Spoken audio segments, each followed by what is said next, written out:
Well, here we are, Boneheads, Chasta and Baby Huey for 1077 The Bone. Typically, you see us interview rock stars, but today, a rock star of comedy, Mr. Sebastian Maniscalco, everybody. Oh, wow, that's rock star comedy. That's a great compliment. Thank you for having me on today. Of course. Prior to getting on, I had taken a sip Yeah. from a Stanley, Yeah. which I called you out for it. and you called me out, and I said, "Do you have your name on yours?" Right. And I said, "I have my name," and I didn't see anything on yours. Right. I'm very impressed with your label, but I have my sticker on mine. Uh, Oh, So oh there's wow. that. I and will, she you know has what? merch too. I have merch. I will mail you a sticker so you can put my name on your Stanley. That's so Oh, funny. How are you, Sebastian? It's good to see you. Last time we saw you was in the studio, but several years ago, Yeah. and now you're rocking Chase Center. So that's awesome. Yeah, so yeah, everything's been great. Started this tour about 3 weeks ago, and I got 7 shows under my belt, and it's been great. I mean, I kind of put some thought into production. Not that I haven't in the past, but I took in the round stage. I made a triangle. I lowered it. I got steps leading up to the stage, just in case I want to go into the audience and goof around with them a little bit. So yeah, it's been really, really great to get back up on stage, especially after doing TV for a little bit and film, which you don't get that immediate reaction with the audience that you do with stand-up comedy. So yeah, it's been great. yeah, we're super excited to have you come back to the Bay Area, as Chasta mentioned, Chase Center. So you're bringing It Ain't Right tour to the Chase Center in San Francisco Sunday, August 18th. For more info, of course, just go to chasecenter.com. And for tickets, ticketmaster.com. And we'll have all the info over on our station's website, 1077thebone.com. But yeah, Sebastian, as Chasta mentioned, it's been a few years since we've had you in the studio. But actually, I want to go back a little farther. I saw you first perform. Chas and I both saw you at Morning Show Boot Camp. I want to say over a decade ago. Yeah. I forgot what city it was in, but Miami. was it Miami? Okay, Miami. And that was my first time seeing you. And I always remember the dog bit. We're talking about the standing dog. And that was such a hilarious luncheon that we got to experience with you. I'm always kind of curious for you. Is it tough performing like those type of like banquets or like these conferences, especially with like morning show people who, Yeah. And radio people yeah, are weird people to entertain, just yeah, period. they all think they're comedians too. Exactly. Well, I first of all, I love those shows. I love any corporate event, Okay. anything that has like a sales Yeah. conference. Like a lot of comedians don't like it. I love it Okay. because I don't know, for whatever the reason, I enjoy performing. But for the radio people, Hmm. it's almost like performing in front of comedians because all the radio people also have a sense of humor and think they're funny as well. So they're kind of sitting in the audience going, "What is this guy gonna do? Make me laugh?" Right. So, but I had a great time at that conference in Miami. It's funny, you're the second group of hosts that I talked to that were at that show. Um, Wow. that had to be over 10 years It ago. was. It Yeah. definitely was. I think, yeah, 12 years ago. Yeah. Roughly Yeah. about that. Yeah. Do Yeah. they still have those? Do you still Yeah. go? Yeah. We're going in next week, actually, in San Where? Diego. Oh, San Diego. I didn't get asked to do it, so I must have sucked. Like, you just got too big for us. You outgrew us. That's all it is. Yeah, so yeah, looking forward to coming to San Francisco. I've been doing comedy in San Francisco since what, Punchline, Yeah. Cops, Yeah. all those great clubs out there, and now to be doing this. Chase is where the Warriors The play. Warriors. Yeah. Yes. Yeah.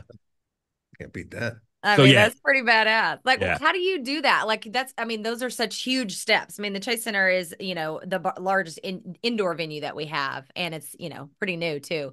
But Mhm. like going from rooms like that, where you're talking about a smaller, room for a conference or whatever, to going boom, Chase Center, like, how does that change your presentation? Do you get like nervous in a different way? You probably don't even get nervous at all, but like, how is that different for you?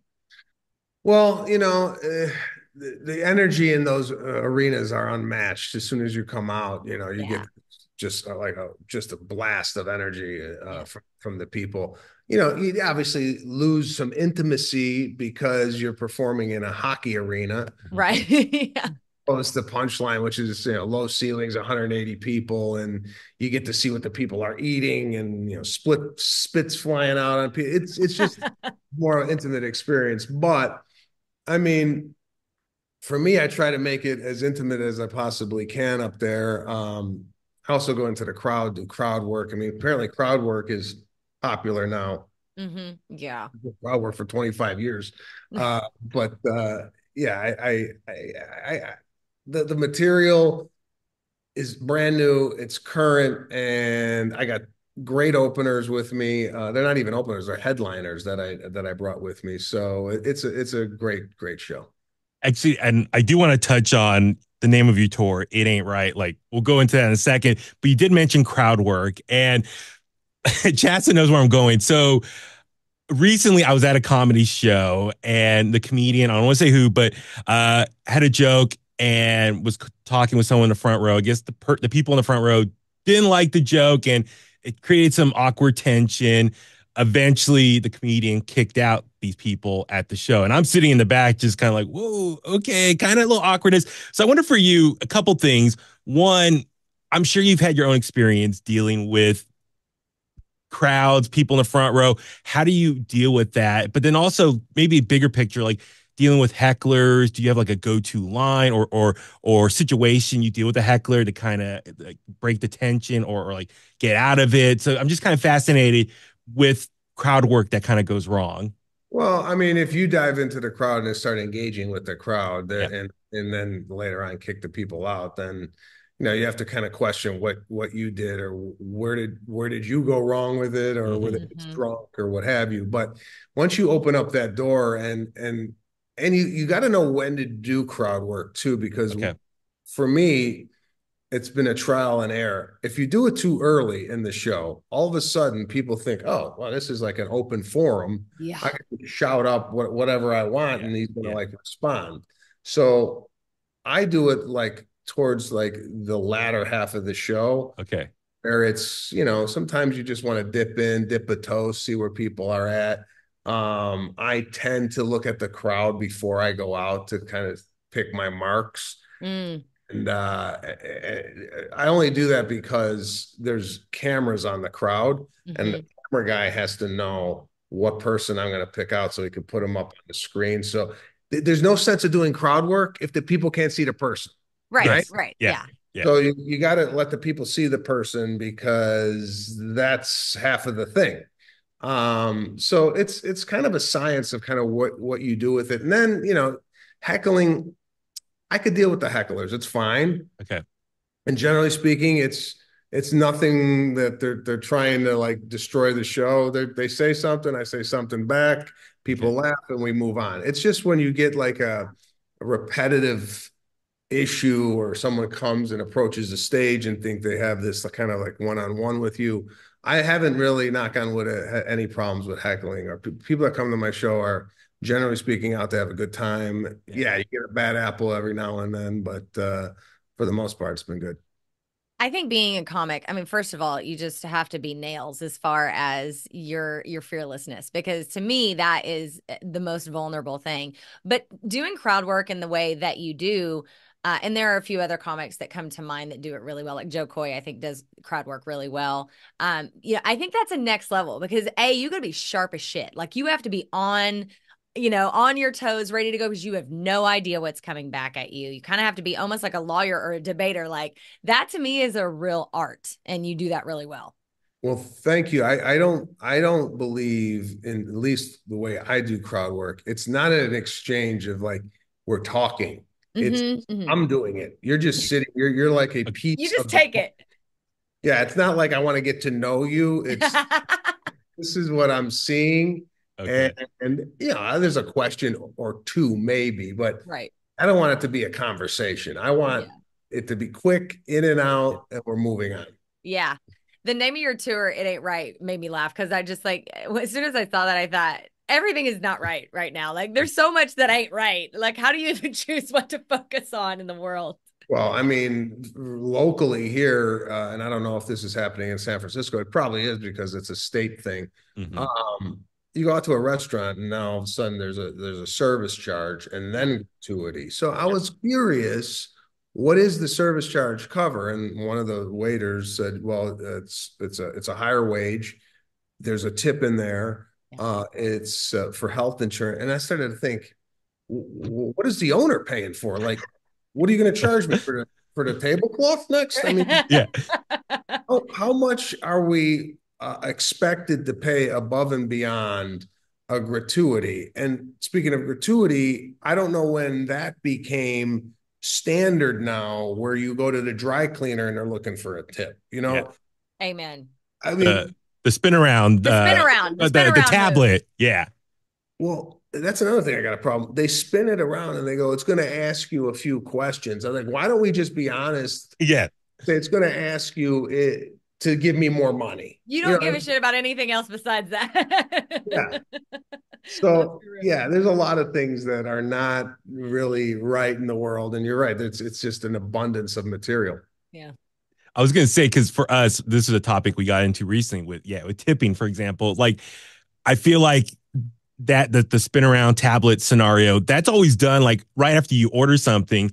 And for me, tipping is I want to reward someone if the service was good, the food was good. You're asking for my tip before I get to experience what you have to offer me as a customer. So it is kind of crazy. I mean, you're right. Like even like at a bar, they'll spin it around now, and like the art, pouring a beer is like less than what 30 seconds, and like the beer, let's say, here in San Francisco, is going to be like 7, 8, $9. So like I mean, for me, I'm always just like $1. Here's an extra dollar for like that act of like 30 seconds of work. But like, yeah, it gets games out of control. So I totally Oh, relate what you're talking about. yeah. Yeah, it's the tipping before. Even like you go to get a smoothie at one of these smoothie Yeah, places, they ask you yeah, for a tip before the smoothie even comes out. Now you tip, right? And now you're waiting 17, 18 minutes for the smoothie. It's like, okay, I gave you an extra, like the way I look at it, give me yeah, two smoothies and I'll tip you. Yeah. And yeah, I give like me that something idea. for free. Yeah, I like that idea. Okay, so everyone knows you're a hilarious dude. That goes without saying. And everybody follows you on social knows that. But also, I have to point out, you're a very stylish human. And our boy, Baby Huey here, we are in what we're calling the summer of Huey. Okay, follow me on this. It's a glow up situation. I'm kind of playing the role of like his wing woman. yeah. So we've been getting him some new style, got him a new fragrance. So I know you always look good. You wear your sets, like you're looking mighty fine. I have to assume you probably smell really good too. So could you give our boys some tips on like fashion and cologne, things like that? So I'm going to give you a cologne tip that you never heard before in your life. Take notes, Huey, take notes. Okay, I got. Yep. And I've been doing this for about 2 or 3 years. I'm wearing two colognes at once. Oh, okay. I wear a cologne on my neck, Okay, and then I put a different one on my back of my neck. So you get a scent coming, and then you get a different scent going. I mean, Wow. I thought you were gonna say it's for the two ladies, but you're just trying to make sure each of them has a different experience. that is awesome. That is, I am like so enlightened right now. Okay, I need to do that. I've never met a man that layers cologne. Like that is impressive, Huey. I think that's next Okay, level shit right there. So you should yeah. definitely take note. So I got some Tommy Bahama a couple weeks ago. I'm upgrading from the Axe body spray that I've been using for the last like 15 years. So yeah, you got to get a little bit more sophisticated as you grow older. yeah, You got to grow out of certain things. And what I've done, and I put this on my last Instagram post, I'm buying sets. I like the sets. It's cool. So Look. it takes the thought out of like, oh, what goes with this shirt, this pant? You buy a set, it all looks the same. You Yeah. take it right off the hanger, and there's no thinking. It's the same top. I got a set on right now. I got a set. I got a set of shorts on right now that matches the top. So sets and two colognes, and you're set. I got. And listen, the Green Day shirt. You're getting personal now. You better watch out. I'm gonna say, to wear the concert shirt or whatever you got at the show. Maybe you're a little too old for that. I would say. Dude, he would, because I wear wrestling shirts too. But yeah, I was just gonna say. Green Day's my all-time favorite band. I Oh, got all them. right. Well, I thought this was like a random thing. If it's your favorite band, then No, he has a different Green Day shirt for every day of the week. That's what it is. oh, I got you. Yeah. Yeah. It's a thing with him. Well, Uh, Sebastian, we know we don't have much time with you. You're a very busy, apparently very good smelling guy. So we appreciate the time we had and the advice, Huey. That's next Thank level. you. Thank you so much. Little mini cologne. And it's even there. Wow. See, he's ready at all Dude, times. this is so helpful. You got the Also, double. It's very also, good. also, I learned this from Andy Garcia. I had him on our podcast. What he does, sprays a little cologne on a handkerchief, puts it in his pocket, and then throughout the day, dabs it on his neck. I mean, he gets a refresh every 3 or 4 hours. That is impressive. Okay, Sebastian, we got to have you come back just for all these Please. tips. Like, this is a whole nother thing. Okay, we have a big station concert in a couple weeks. I bought a new shirt, a snap pearl shirt that Chasta recommended. I got my jeans and other stuff. I'll tag you in the photo and you can like just leave a comment, a review. Like whether you approve or disapprove. Absolutely. Can't Okay. lie. Awesome, Sebastian. We can't wait to see you at Chase Center in a couple weeks, Sunday, August 18th, Ticketmaster.com for tickets. And thank you for everything. Yeah, thank you. Great to see you. Take care.